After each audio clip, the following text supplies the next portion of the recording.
Hello বন্ধু, তোমাদের সকলকে জানাই শুভ শারদীয়ার আন্তরিক প্রীতি ও শুভেচ্ছা।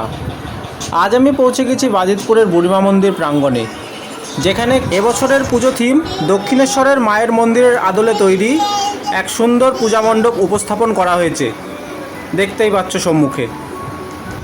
এবারে গুটি গুটি পায়ে প্রবেশ হচ্ছে আমাদের মণ্ডপে। চলো।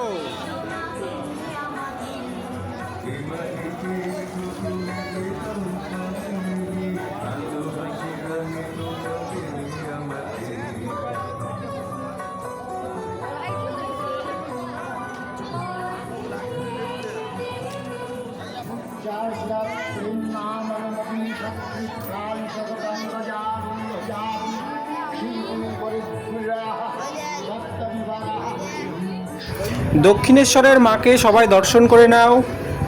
পাশে রয়েছেন শ্রী রামকৃষ্ণদেব, কালী মায়ের পরম ভক্ত। আর কোলে রয়েছে আমার মিষ্টি কিউট ভাগ্নি, আমার খুটু বুড়ি। আমাদের বাজিতপুর গ্রামের বুড়ি মায়ের চরণে জানাই শতকোটি প্রণাম। জয় মা দুর্গা। আজকের পুজো ব্লগ এই পর্যন্তই। সকলে ভালো থেকো, সুস্থ থেকো এবং আমার কন্টেন্টগুলি ফলো করতে থেকো। ধন্যবাদ।